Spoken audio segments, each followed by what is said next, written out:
The mob rule mentality inside the British civil service continues as our lazy and woke bureaucrats are targeting another government minister because apparently he's been too demanding as a boss.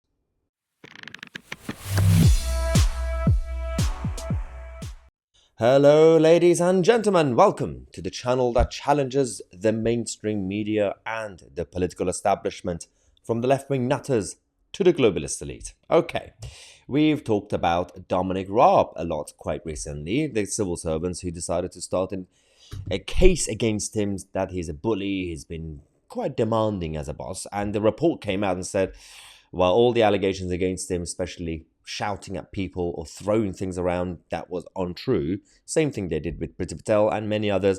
We have a new victim at this point. We have Steve Barclay, our health secretary, who has been trying to keep his head down up to a point where he's been quite invisible, actually, Steve Barclay in this government. So I'm not really sure if that's a good thing or a bad thing. But civil servants inside that department have decided to go to Chris Wormald, who is the head of civil service in that department. He's a permanent secretary for health and social care. And they've said Steve Barclay has been a bossy boss. He has been bullying us. Oh, it's been so demanding. It's been very difficult and challenging for us working from home on our laptops. Less than 50% of people actually go to the offices in the health department, and at the same time, apparently they haven't really gotten anything done, really. At the same time, they're going out there saying, well, we are here to serve the public. And the representative from the public who has been elected has been too demanding. That's been the issue, apparently. So one source said that there were a lot of unhappy people at the Department of Health just now, in part as a result of Steve Barclay's behavior. And other officials in his private office had borne the brunt of his behavior. Everyone finds him quite challenging. Okay. Now, two other Whitehall sources alleged that he had regularly blasted staff in full view of others in the office. One of these insiders said that he was constantly angry, which was very difficult for officials who now don't want to have meetings with him. Another one claimed that there were occasions where he deliberately ignored the staff who tried to talk to him. Hang on. So one of them actually said his style is very macho. Oh, toxic masculinity. He would say that he's forensic, but in reality, he's a micromanager. That's just a style of management, you idiots. So one of the issues with him is that he looks angry. The other one is he's been telling off some civil servants in front of other civil servants. Are you kidding me? He's your boss. And these people never worked in their lives before. This is the issue with the new generation, by the way, because a lot of these civil servants are, at best, from the millennial generation. So they might be in their 30s. So they are still what we call the modern generation.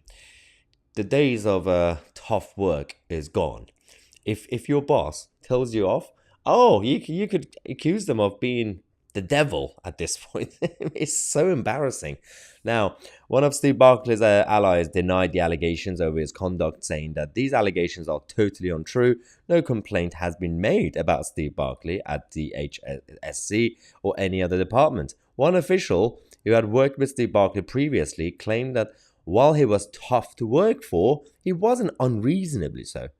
And the department spokesperson also said that the department has not received any formal complaints relating to the behavior of its ministers. Any complaints relating to ministers or members of staff would be investigated in line with departmental guidance. So there hasn't even been any official complaints. What are they actually complaining about?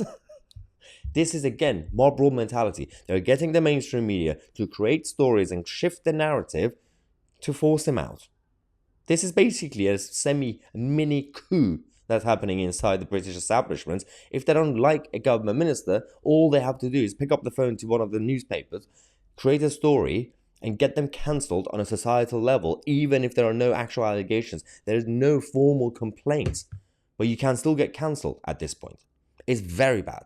Look what they've done to Priti Patel. She managed to survive during that era when she was being accused of being tough as a boss, but she was cancelled on a societal level. Look at what they did to Dominic Raab. The report came out after the investigation confirming that he didn't do the things that they claim he did, but they still forced him out. He resigned because our weak Prime Minister, Rishi Sunak, didn't have his back. He would rather just get rid of him to essentially remove any bad coverage or negativity, despite actually the whole thing not being true.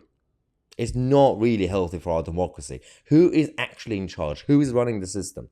Is it the elected MPs and ministers in charge who are our representatives? Or is it the faceless bureaucrats with the help of the mainstream media? Let me know your thoughts in the comment section. I'm Mahyar Tousi, and we are the media.